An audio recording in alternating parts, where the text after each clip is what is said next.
Hello friends, आज मैं आप लोगों के लिए एक सैम्पल पेपर लेकर आई हूँ आईसीएसई बोर्ड का 10th क्लास का। जिसमें क्या है, हमारे पास फॉर्म क्वेश्चन पेपर है। ये सिर्फ एग्जांपल है कि set A, set B, set C जो भी आते हैं, इसमें क्या होता है, हमारे पास क्वेश्चन नंबर 1 आता है जो उसके अंदर मल्टीपल चॉइस क्वेश्चन आते हैं। 1 2 3 4 5 6 जितने भी आते हैं, मान लो इसके अंदर 15 क्वेश्चन आए हुए हैं। आईसीएसई बोर्ड में सीबीएसई से काफ़ी डिफरेंट चीज़ होती है। उसके अंदर क्या होता है कि सेकंड क्वेश्चन पेपर, सेकंड होता है जो क्वेश्चन, उसके भी 3 पार्ट आएंगे। जैसे थर्ड के 3 पार्ट आएंगे, फोर्थ के आगे 3 पार्ट आएंगे, फिफ्थ के। इसमें ऐसा नहीं होता कि सेक्शन 1 है जो उसके अंदर हमारे पास जो क्वेश्चंस हैं, पहले 15 क्वेश्चंस आ गए, सेक्शन बी के आगे 15 क्वेश्चंस आ गए। इसमें क्या होता है कि हर क्वेश्चन पेपर के इसमें है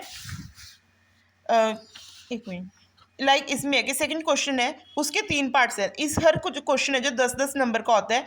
पहला क्वेश्चन है जो 4 नंबर का हो गया सेकंड पार्ट का, सेकंड भी 4 नंबर का हो गया, थर्ड भी 4 नंबर का हो गया। इसमें कोई ऑप्शन नहीं होती। एंड इसमें ये नहीं होता जैसे सीबीएसई में आता है कि हमने 4-4 नंबर के 10 क्वेश्चन करने हैं, ऐसा कोई रोल नहीं है।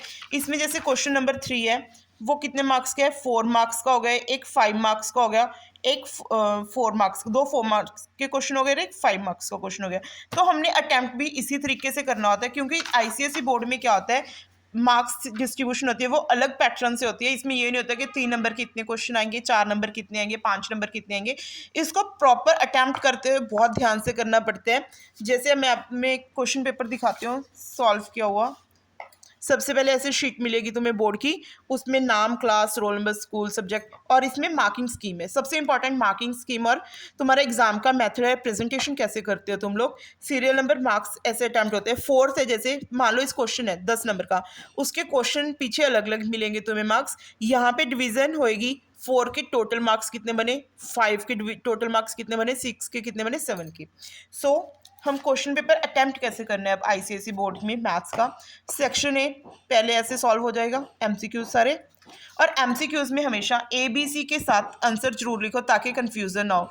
कोई बच्चे को होता है कि बी और सी में कंफ्यूजन होती है, उसकी कटिंग होगी, तो वो बच्चा सोचता है कि मैं सी लिख कर आया हूँ, लेकिन उसका आंसर मतलब पहले बी लिखा होता है, उसको सी बनाने के चक्कर में वो सी लिख कर देता है, लेकिन एग्जामिनर को नहीं पता चलता। तो प्लीज़ उसका आंसर साथ में लिख कर आए। और सेकेंड क्वेश्चन है इसका फर्स्ट पार्ट हो गया, फर्स्ट पार्ट ए बी हो गया, जैसे आगे इसका बी पार्ट हो गया, सी पार्ट हो गया। जैसे इस बच्चे को तो नहीं था, बट ऐसे first part, second part, third part. इसमें थर्ड क्वेश्चन का ये फर्स्ट पार्ट है, ये सेकंड पार्ट है थर्ड का, और ये थर्ड पार्ट है। हम क्या गलती करते हैं, हम कभी भी इसके साथ ये नहीं लिखते कि थर्ड पार्ट किसका है, ये थर्ड पार्ट फर्स्ट क्वेश्चन क्या है। जब भी कोई पार्ट करो उसके साथ थर्ड क्वेश्चन नंबर थर्ड का second part, question number third का थर्ड पार्ट, ये चीज़ मेंशन करना जरूरी है। और कोशिश करो पेपर में कि तीनों पार्ट्स इकट्ठे करो। अगर 2 पार्ट आते हैं तो तीसरा पार्ट लास्ट में करते हो, तो उसके मार्क्स टीचर एग्जामिनर होता है वो कंफ्यूज हो जाता है कि कैसे दूं मैं उसका। तो उस चीज़ के लिए देखो कैसे करना है। हमने section B,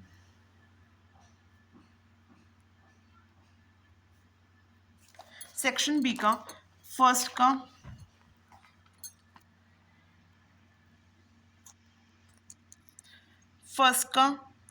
one part, second part,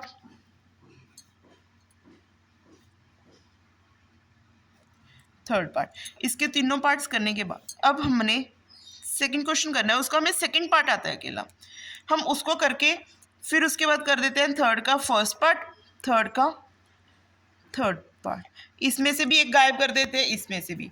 और इसके बाद हम करते हैं फोर्थ का सेकंड पार्ट कर देते हैं, इसमें भी गायब कर दें। उसके बाद लाइन लगा के हम स्टार्ट कर देते हैं, सेकंड का फर्स्ट पार्ट आ गया, सेकंड का थर्ड पार्ट आ गया, ऐसे कर देते हैं। अगर तुम्हें उसमें ये कहना चाहूँगी सिर्फ, अगर तुम्हें ये क्वेश्चन में थोड़ा थोड़ा डाउट है तो इसकी स्पेस छोड़ दो, या फिर इसको भी सर्कल करके बाद में अटैम्प्ट करो। कोशिश करो जितनी ज़्यादा कर सकते हो कि सेकंड के भी तीनों पार्ट इकट्ठे करो। अगर नहीं आता ऊपर नीचे हो जाए तो कोई दिक्कत नहीं होती, लेकिन इकट्ठे करो तीनों पार्ट्स जो भी होते हैं, सबसे इंपॉर्टेंट चीज़ है। और कभी भी ऐसे स्पेस ना खाली छोड़ो जैसे इस बच्चे ने इस पेपर में की हुई है, ऐसे स्पेस नहीं छोड़नी चाहिए।